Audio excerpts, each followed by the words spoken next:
Well, I'm also joined by Alan Jeffery now from the Stop Hinkley campaign. Hi, Alan. Welcome to the Politics Show. Hello. Alan, can you just tell us a bit about your interest in nuclear and, what first got you interested in what was going on at Hinkley? When I first came to teach in Bridgwater in Somerset, there was a big... What were you teaching? I was teaching biology. Later on, I moved into physics because of my interest in the nuclear issues. One of the first things that really came about was the fact that Mrs. Thatcher at the time was going around the country trying to find places to dig and bury nuclear waste. Because we've had many years since the war of producing all this radioactive waste, and Professor Flowers had said we shouldn't really be building new nuclear power stations till we've got a safe, long-term, sustainable way of dealing with the waste. This poisonous toxic waste, of course, all over the country, local groups suddenly said, just a minute, we don't want you to drill down below our feet here. Near Bridgwater at Willavington and East Brent, they wanted to test the geology to see whether they could put the nation's waste, a legacy of waste that had been built up for the last 30 years, down under the ground and try and seal it and forget it. But we said, well, when you dig down into the ground, you weaken the soil and the rocks, and therefore in the end it's eventually going to come back up to the surface to our children and their children's children. So we had local people approach the councillors, women with children. We had a local Bridgwater anti-nuclear group, and this happened at councils all over the country, and the local council said, no, we're not going to let you try and test the ground to bury all the waste. That was when I first became interested in the nuclear issues. I wonder if you've been taking an interest in fracking too, because it's a different sort of technology, but also, of course, it's about digging down. And we've had some amazing news this week that it looks as if fracking may be dead in Britain now after Quadrilla have pulled out. Yes, hopefully we should be sort of finishing this problem. Many countries of the world have actually banned fracking. France has banned fracking, and so many other countries. When they saw the disasters of all the fracking that has taken place right across America, the reports of all the problems involved, from contamination of water, from the air contamination, from all the mixtures of chemicals that people were breathing in. There are so many problems with fracking, not just the earthquake problems, but more the contaminant. As a biologist, I'm very concerned about the chemicals that are being forced into the ground and then were coming up into the air and contaminating as they built more and more of these fracking drill holes closer and closer to people's houses, because they only last for a certain amount of time, and then they go and drill some more. I'm also concerned, R.V. Jones did a brilliant book, I think it was a bestseller in the 1970s or 80s, called Most Secret War, where he describes shale oil as and gas as a last-ditch effort by the Nazis in late 1944, 1945. They were desperately trying to get some oil and whatever, and this doesn't seem like we're quite in that stage yet. We're not completely under attack, and we can't get oil from anywhere, so I wonder why they would be doing this in the first place. But look, you're here to talk about nuclear, and that's what you're an expert in. EPR nuclear reactors, like they're trying to build at Hinkley. First of all, does EPR stand for? And secondly, what is it? Right, an EPR reactor is a pressurised water reactor. Most of the reactors that we build What does the E stand for then? European pressurised water reactor. Right. Mind you, it's interesting that you say that, because in America they actually called it the evolutionary power reactor. They didn't want to call it a European. That's right. But most of the reactors around the world are pressurised water reactors. It was in our country that we actually did gas-cooled reactors, because the scientists in this country believed that carbon dioxide gas was less corrosive on the steel pipes in the reactor than water. And they do have problems in the pressurised water reactors where they have corrosion in the pipes in these reactors. So how is the whole programme going? I understand that there's some of these EPR reactors operating in China, but they have a very different safety regime. Certainly, yes. There are 4 reactors that that EDF has been trying to build around the world, in Finland, Olkiluoto, in Flamanville in France, and the Chinese have been trying to build 2 of these in China, in Taishan. The ones in Taishan, the Chinese have said that they've actually started to connect them to the grid, but ever since they've said that, it's all gone very, very quiet. Now, the Chinese only got involved with the EPR reactors because they have further interests. The Chinese have seen that the French have been building nuclear reactors for a long time and are supposedly the leading nuclear technology builders in the world. And they thought that this new cathedral of a reactor was going to be the pièce de résistance of the nuclear industry. And so they were getting lots of interest from countries all around the world. Oh, France is good at building nuclear power stations, so this is going to be less waste, it's going to be produce more energy, sort of thing. Actually, the less waste is a bit misleading, because the radioactive waste that comes from these new EPR reactors is many times hotter than the old legacy waste we used to get from the British reactors, and it's a lot more difficult to handle because they've enriched the fuel twice as much as in the old British reactors, and they've also keeping it in the reactor for twice as long is their plans. Now, to say, all 4 reactors that they've been trying to build before Hinkley, they've all suffered incredible delays because of construction problems, safety problems. Are any of them operating? Well, the Chinese told us that they were just connecting one of their reactors to their grid. But since then, as you say, we haven't heard anything, so we don't know how it's... What about the French Flamanville and the Finnish? The Flamanville was supposed to be finished at least by this year, but again we've got another 3 years and possibly more delays, because when they were building these reactors, the steel was produced in Le Creusot in France, and the steel for these nuclear reactor pressure vessels and lots of the pipework was not built to the high standards that was required. If you've got basically a nuclear bomb inside a nuclear reactor vessel, you've got to have top quality steel to safeguard everybody. Now, the ASN is the equivalent of our ONR. The ASN is the Nuclear Safety Authority in France. And when it started to look to see the figures on the quality control of the steel that was being produced at Le Creusot by Areva, they found that the figures had been fiddled and altered, and they weren't happy. They're cooking the books on a nuclear reactor. That doesn't sound very sensible. What about the cost, though? Because that's one of the other aspects, of course.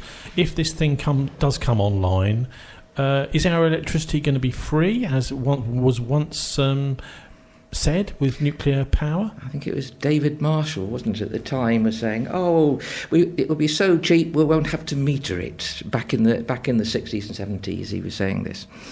No, it's going to be the most expensive power in the world, basically, because the costs of building this have been going up and up, but the contract that was signed by David Cameron between the Chinese government, the French and us, was for a contract that we would pay a price, £92.5 per megawatt hour, for 35 years after it starts working. So about £1 a megawatt hour. How does that compare to other sorts of sources? I mean, dare I say, even things like coal on wind power, that sort of thing. Right. Nuclear was supposed to be sort of cheaper than was never cheaper than coal and fossil fuels. I was at the original Mrs. Thatcher inquiry, because this country used to produce most of its electricity from coal, 75%, and the Labour Party and everything, and the socialist areas where they were producing this coal in the 70s started to sort of have a bit of a way of, when they went on strike, they could cause power cuts around the country. And that's why Mrs. Thatcher wanted to start building nuclear reactors. But isn't there another aspect to all this which we haven't mentioned yet? is that the plutonium that can be taken out of the reactor, there was a mass rush for nuclear power in the 1950s because they wanted this to build bombs. That was the origin of why nuclear reactors were produced. Think back to the war. The Western countries didn't want Hitler to have the bomb, so they were trying to do all the research, military research, to make as much plutonium as they could, and that's why the initial Magnox reactors were basically reprocessing the fuel so we could extract as much plutonium as possible out before worldwide bans came on producing plutonium from so-called peaceful reactors. Well, this is a whole other aspect to it, because I think there's quite a lot of evidence that the Nazis were working on the idea of a nuclear bomb and were enriching uranium, because there were deals done, I think, at the end of the war. In a book called Critical Mass by Carter Heydrich, you'll find much more about that. But look, at the end of the day, it's extremely expensive. It's possibly going to be used for nuclear weapons, but surely we've got all the plutonium that we want now. We have got a great problem of this over 100 tons of plutonium stored from all our so-called peaceful reactors that was processed and is stored up at Sellafield, and now there's a big debate about what to do. They thought we could use it as an extra addition to the fuel in future nuclear reactors. Isn't like it used Japan. also in fast breeder reactors or something like that? Yes, you could use it in fast breeder reactors. Was the idea that all the fast breeder reactors, the first one was Dounreay, of course, in Scotland, and now we're seeing the problems they've got in decommissioning They're trying that to reactor. pull it apart with robots, aren't they? Half the fuel is melted down inside there, and they've only removed. It's a very expensive job trying to clean up a failed fast breeder reactor there. France and America both had failed fast breeder reactors, and they weren't really fast breeders. One of the big problems technically was also the liquid sodium that was used to cool the reactors. And liquid sodium, anybody who remembers from their science lessons at school, sodium in touch explodes with water, and in touch with the air catches fire. You don't want to use that in a nuclear reactor. That sounds like the worst thing to have anywhere full near of plutonium, toxic plutonium and uranium. Yes, that's right. Okay, so what about the problems EDF have been having? EDF have had a whole variety of problems. Obviously, the key thing that everybody's talking about is the financial problems. EDF basically is over 90% owned by the French government, the taxpayers, just like we did originally in the first place with the CGB. It was taxpayers who were paying for all the money. But they tried to get, obviously with the free market, internal market, they had to have private investors. But the shares of EDF have, over the last 10 years, just gone down to virtually nothing because of the failure of this EPR reactor. And I suppose it's all the liabilities on the company. That's right.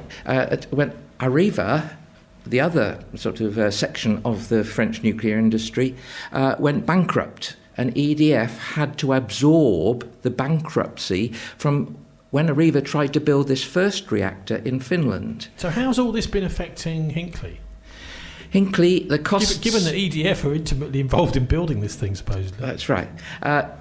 The costs of this reactor have been going up and up. Originally, they said in 2008, EDF said, this will be about £4 billion, when Tony Blair agreed, yes, we need to start building new reactors again. And the French had volunteered to supply their prowess in building nuclear reactors, saying, we've got this new cathedral, the best in the world reactor that we're going to be producing. Lots of energy companies around the world were interested, but when they saw the problems coming and the construction and the delays and the construction problems from bad concrete, bad welding, which all of these things had to be redone, the costs trebling in costs. Sounds to me like they're trying to do it on the cheap.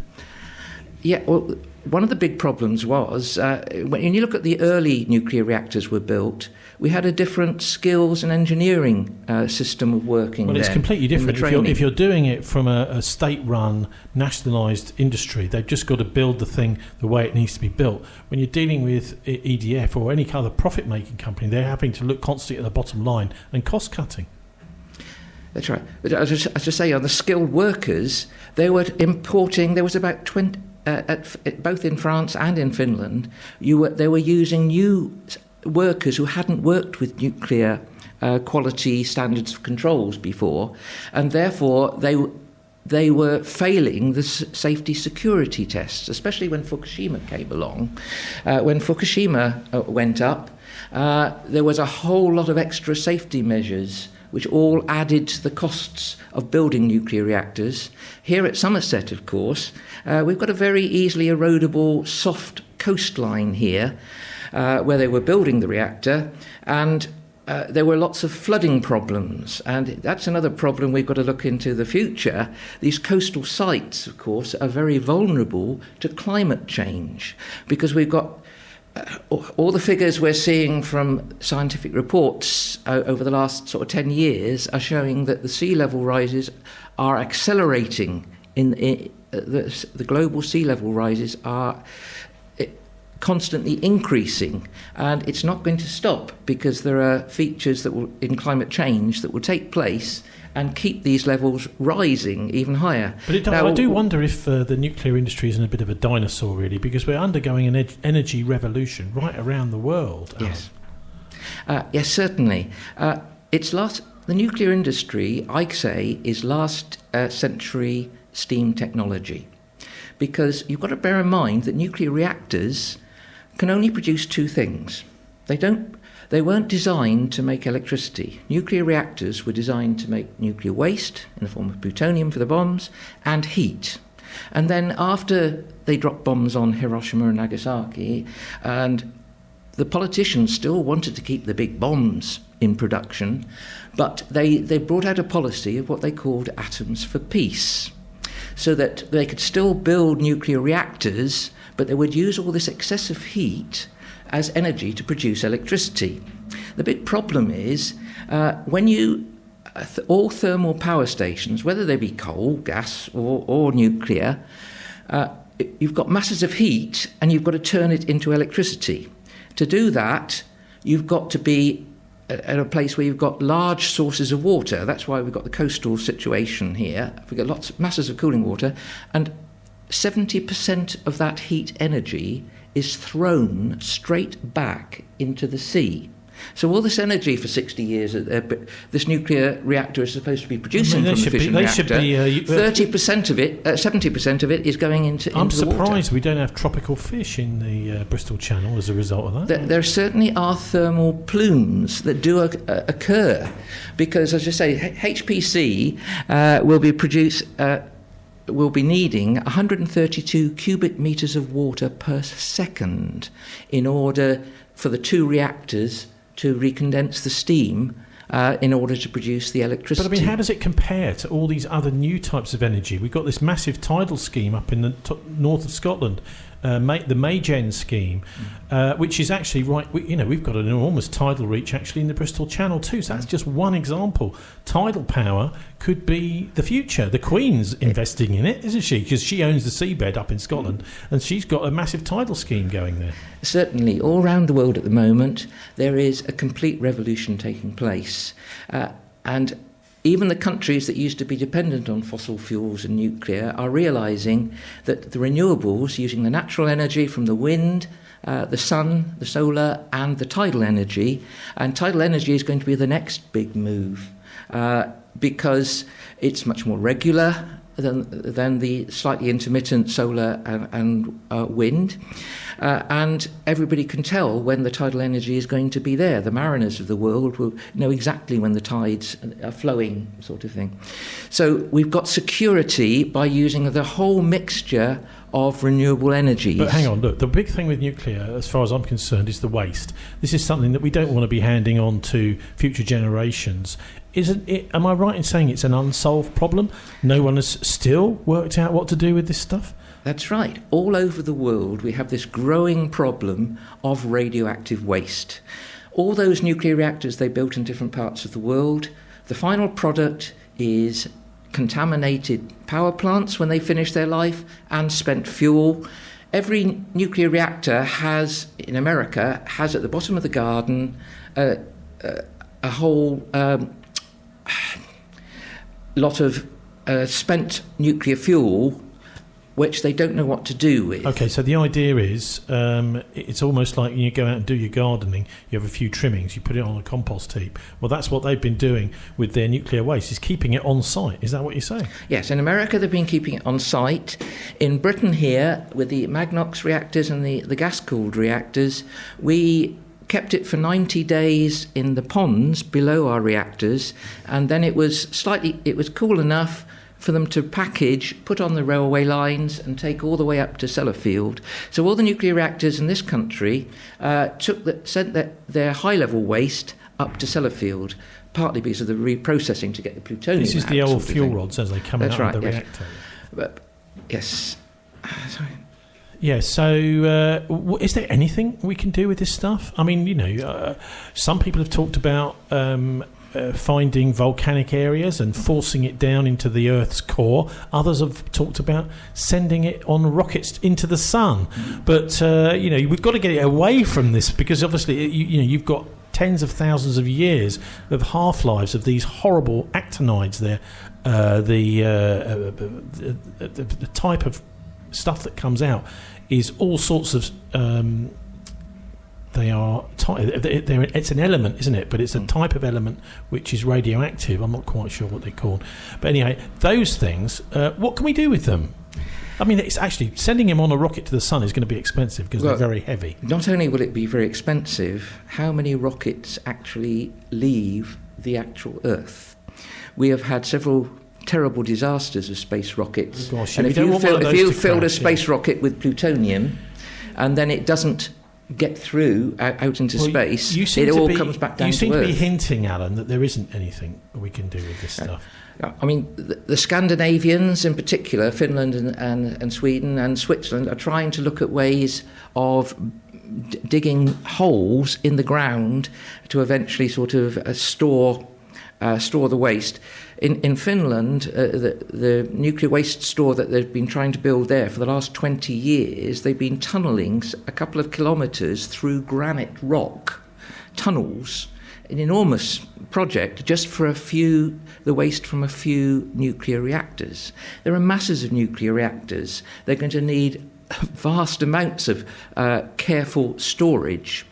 At the moment, we haven't solved the problems. We don't know how, because most of the materials that we package the nuclear waste in last no longer than 100 years or so. But we're talking about hundreds of thousands of years. In America, in Yucca Mountain, they agreed, the scientists said, well, you need to store it safely for 1 million years. And all the problems with Yucca Mountain, of course, is where the indigenous people in those areas didn't want nuclear waste from all the rest of America. I suppose the $64,000 question is, Hinkley C going to happen?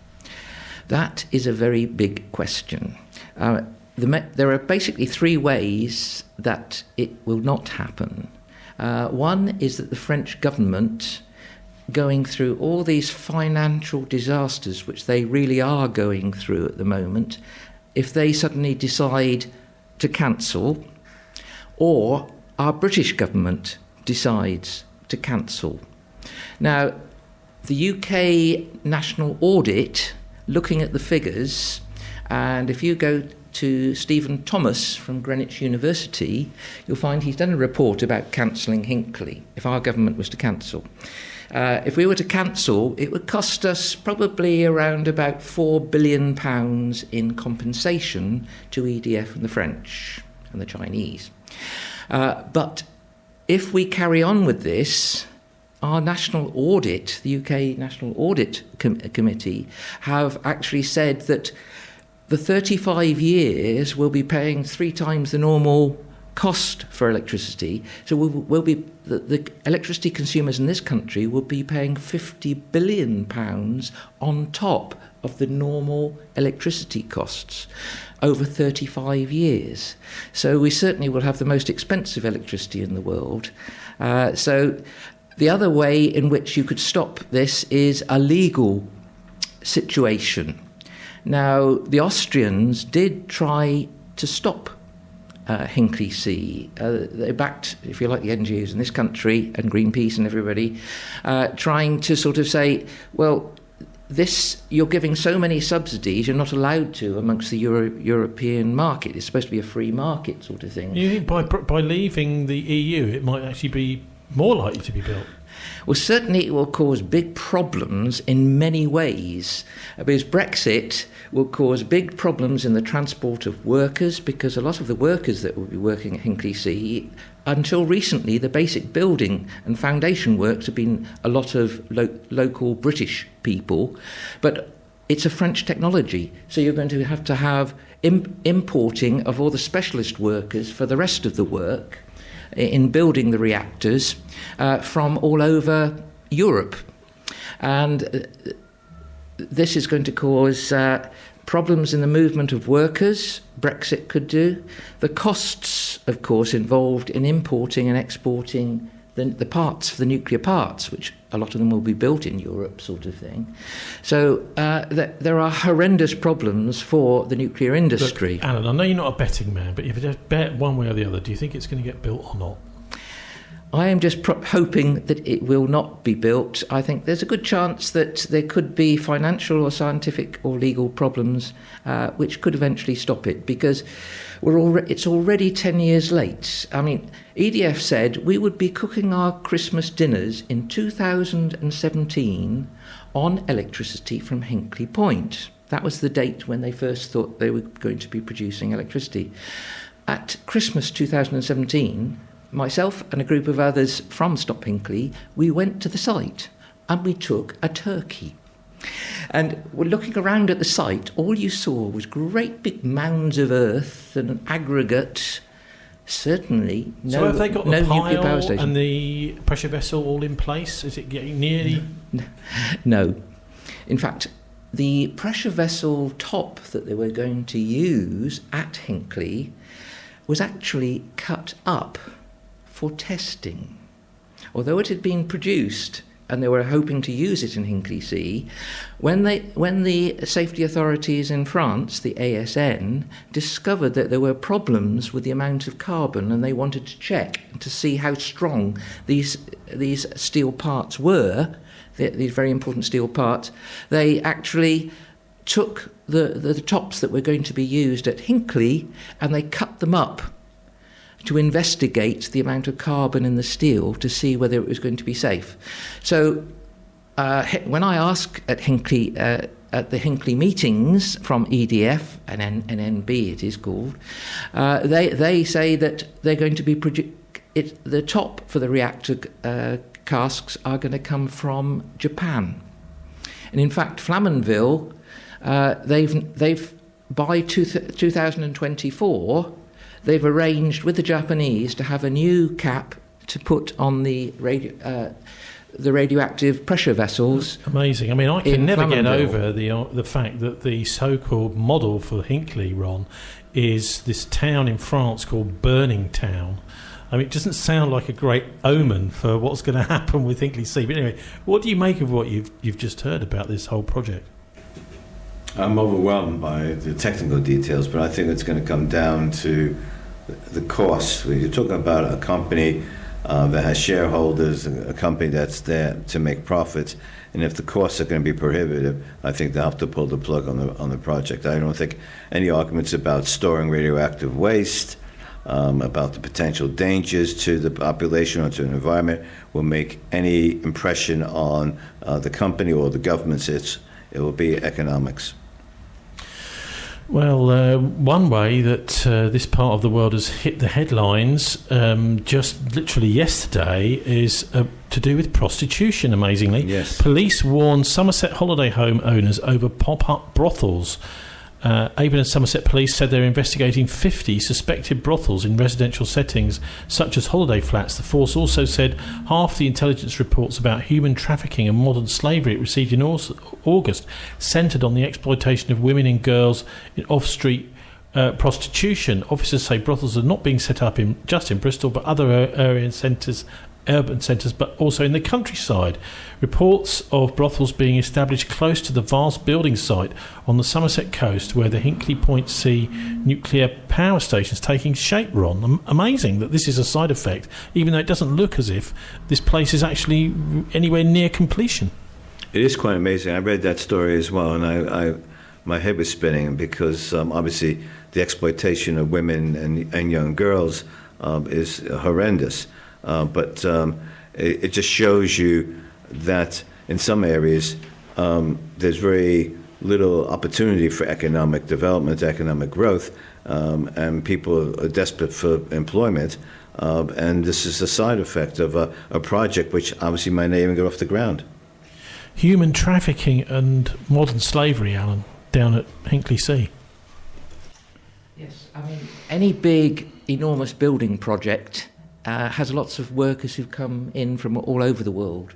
And obviously, I mean, if you think back to the old gold mining days, all the activities that took place in the pubs, the entertainment and such like, people will try to exploit visiting workforces and such like. Well, one of the things I would like to say, though, is apart from the enormous traffic problems coming through from the motorway through Bridgwater down the country roads to Hinkley Point, because remember it is on a coastal country village site there, to get to it, all the traffic and everything comes through Bridgwater from the two motorway junctions, and the tiny roads have horrendous sort of traffic problems. The other big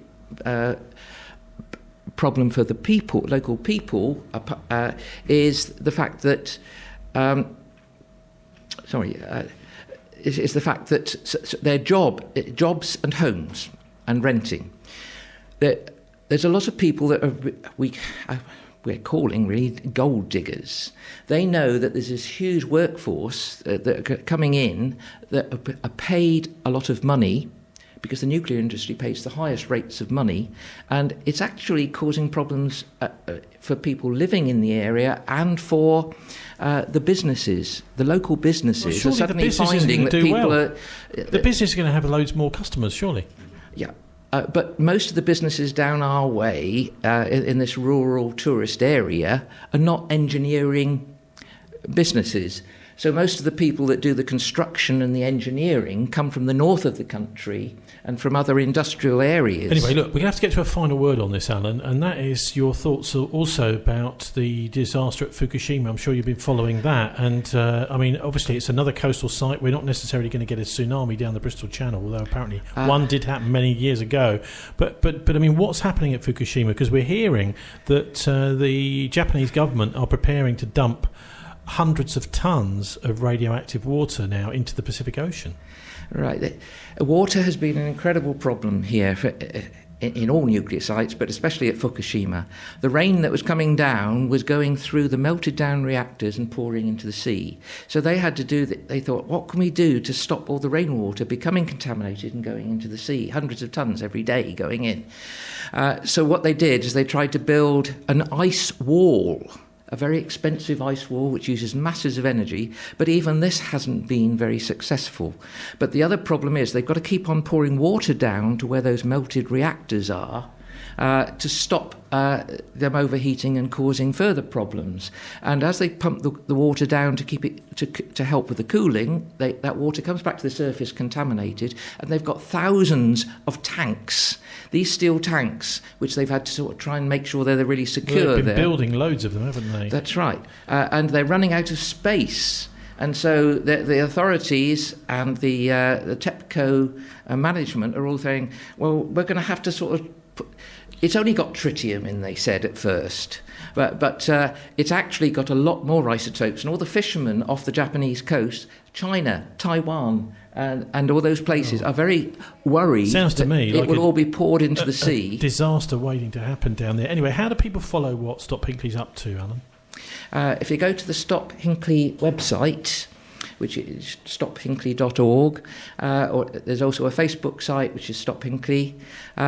Another very useful, up-to-date site on energy, all types of energy, is called No with a number 2 Nuclear. That site every day will give you a daily supply of nuclear, fossil fuels and renewable energy. And you can compare and show all the different types of energy from every newspaper, every magazine, every government. Every day I get this constant flow of energy. Well, you know, you what I love about you guys is that you're not just saying no to Hinkley, you're also saying, hang on guys, this is the way forward. And it's very great to have a campaign that's not just anti, it's also looking to the positive side as well. So Alan, Jeffery from Stop Hinkley, thanks very much for joining us. Thank you. Representing the entire city, this is BCfm. BCfm 93.2.